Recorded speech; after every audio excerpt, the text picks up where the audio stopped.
Hey folks, and welcome to Truck King. We just finished up with this, the Kawasaki Mule Pro FX.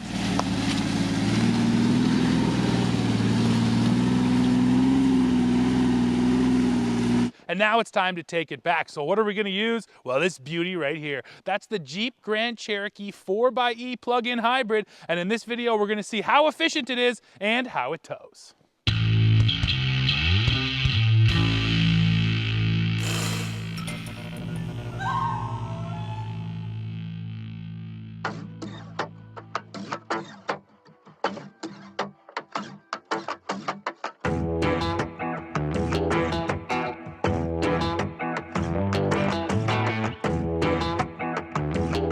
Powering this 4XE is a plug-in hybrid system, but it actually gets power from 3 different places. First of all, that's a 2-liter inline-4 turbocharged gas engine. It's making 270 horsepower and 290 pound-feet of torque. Now, hooked up to the gas engine is e-torque. That is a belt starter generator, and that thing adds 44 horsepower and 39 pound-feet of torque to the mix. And then finally, this Jeep packs a 17.3 kilowatt-hour battery pack and an electric motor, and the motor can put out a total of 134 horsepower and 195 pound-feet of torque. And no, don't add them all up for the total output. That's not how it works. The total output here, though, is 370 horsepower and 470 pound-feet of torque. So how about the towing and payload? Well, first we check the door jamb sticker. 1,050 pounds of payload, which is not horrible for a unit like this. Now, what are we actually towing today? Well, this Mule Pro FX from Kawasaki weighs in at about 1,800 pounds, and our trailer is about 2 grand, so give or take 3,800 pounds. Well, what's the tow rating? On this 4XE, you can pull up to 6,000 pounds, so we're not even pushing this thing too hard today. And you know what? I wasn't lying. I gotta return this Kawasaki, and it's getting late, so let's hit the road and see how it pulls. And the road trip begins right now. It is 8:42 a.m. So I'm just setting off from here. I gotta go up north, pick up the trailer and the mule, take it back to Kawasaki, and then drive back here.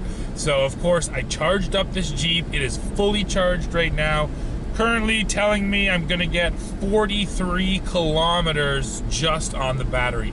Now, one of the choices you have to make when you're driving a plug-in hybrid and with this Jeep Grand Cherokee is whether you wanna run it in hybrid mode, all electric mode, or e-save. Now in hybrid, it'll balance the power however it sees fit. In e-save, it'll actually save the electricity, and then in electric mode, you'll run on only electric. The benefit of that is that usually around town and in the city, you want to use the all electric.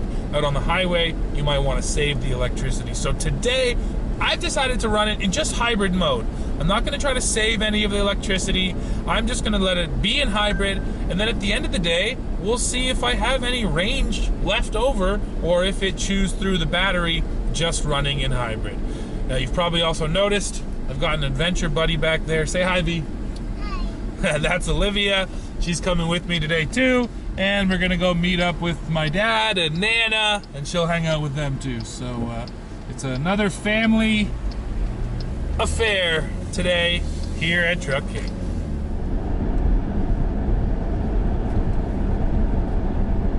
It's already time for an update, so we are now 65 kilometers into our drive, and I've already exhausted the battery. I wasn't sure exactly how this hybrid system would act, but basically it uses that battery as often as it can. I was actually surprised that on the highway, doing 110 kilometers per hour, it was constantly shutting off the engine and just trying to run on max battery power. So that's something to be aware of. If you leave it in hybrid mode, well, yeah, it actually still kind of cheats towards the battery. So far, like I mentioned, we've done 66 kilometers. That is 40.9 kilometers all electric and 25.2 kilometers on gasoline. But of course, now that we're out of electric power, those gas miles are going to start to rack up, and we're not even up north yet to pick up the mule. So we're going to get the mule. We might plug in for a few minutes to try to replenish a little bit of power, and then we can talk about charge times when we get there. Oh, and I should mention though, over this 66 kilometers so far, The Jeep is burning 6.9 liters per 100, which is very impressive. But like I mentioned, that's because of all those all-electric kilometers. As the gas kilometers rack up, that number is also going to start to climb. So we'll see what the consumption is at the end of the day.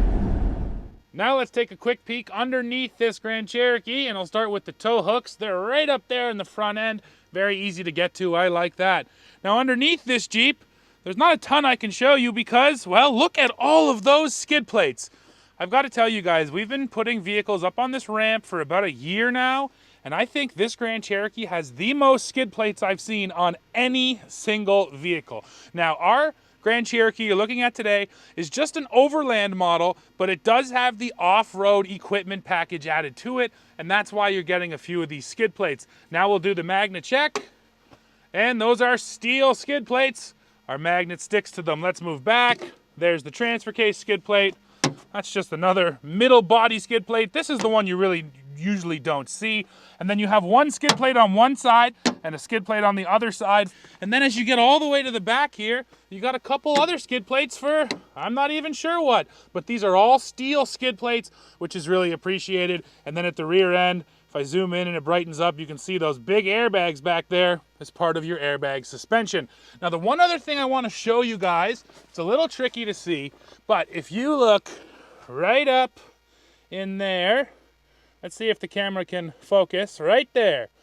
That is, as far as I know, your front axle disconnect system. So the drive shaft in the back there is coming from the transfer case. The drive shaft in the front goes to the front axle, and that little sleeve right there can pull out and totally disconnect your front axle, so then you're just running in two-wheel drive, and that's to help you save fuel. Now, it's possible that the axle disconnect happens back here in the transfer case, which is up in there, but I'm pretty sure what I just showed you is it. Either way, it's cool to know that this Jeep can run in two-wheel drive to maximize fuel efficiency, and it does it automatically.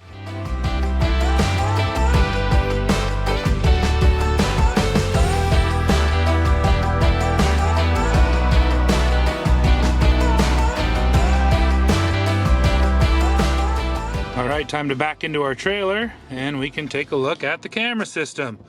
So the normal view is right there. You get the top down and the rear view.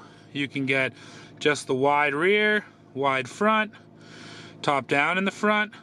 And then this is your hitching view, which also has a nose camera. This is your off-road camera. And yes, it does have a sprayer, so you can clean it. That's neat.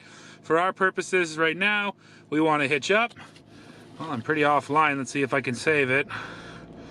And then once you're nice and close, we zoom in, and I think my height's okay, and boom, there we are. And now, folks, we are setting off with our Kawasaki Mule in tow. So again, just to kind of go over the timeline, I left my house this morning. I used all of the electricity just getting here to the Ironwood test site. Now I've hooked up the trailer with the Mule, roughly 3,800 pounds, and I've got to drive for about the next 2 hours to go return it. So I am going to put on a few hundred kilometers today, so we really will have a good sense for the efficiency and the feel of this Grand Cherokee.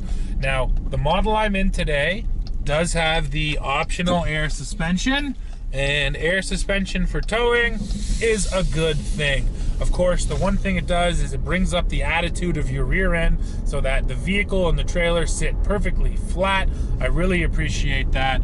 And yeah, you know what? I've just pulled out of the parking lot here. It is kind of a snowy, slushy day, but so far, so good. Honestly, that trailer isn't really pushing me around, and I don't feel it too much back there, which is, again, a good thing.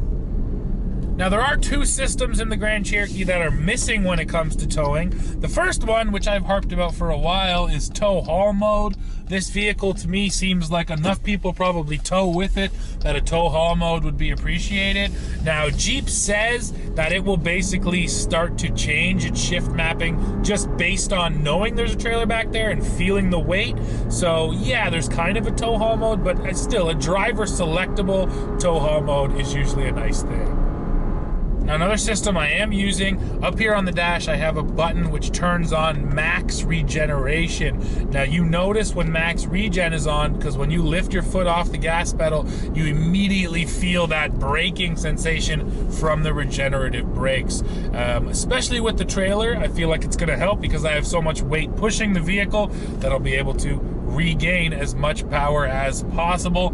And then even when I'm not towing, I just like driving with max regen because it just makes sense to me that I want to regenerate as much as I can. Now, you do have to get used to it. You have to adjust your driving style a little bit, sort of as you're approaching a light or a stop sign. You're going to want to lift off at a different point a little bit later than maybe you normally would, because it's going to slow you down pretty quickly. So you have to adjust for it a little bit, but still, it is nice to have. Well, now let's feel the power. I'm going to accelerate up the highway speed here and foot to the floor.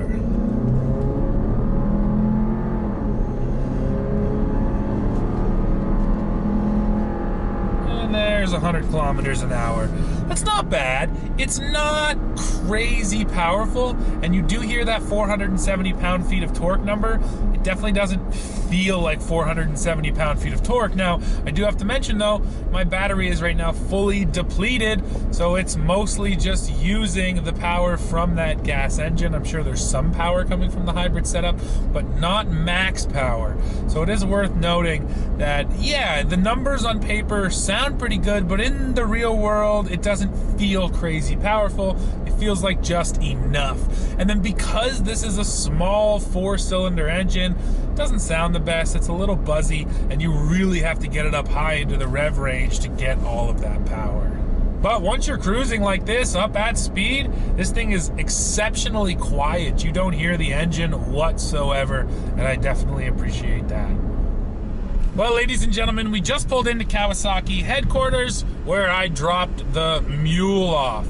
And now I'm going to give you the fuel economy update. And slowly but surely the fuel economy has been climbing because, of course, the gas engine has been on nearly constantly. So right now we've done 258 kilometers and we are currently burning a total of 14.3 liters per 100 kilometers. I guess what I'm really feeling driving with no battery at all is just that this turbo engine, the small little turbo 4, it's working really hard constantly to keep the Jeep and the load moving forward.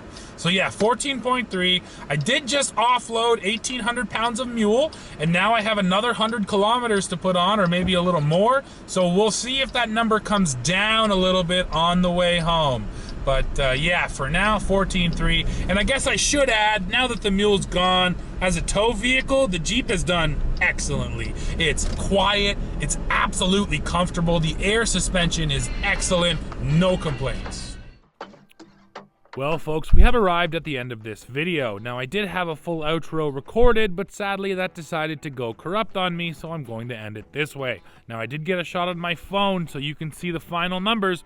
I managed 13.9 liters per 100 over 367 kilometers.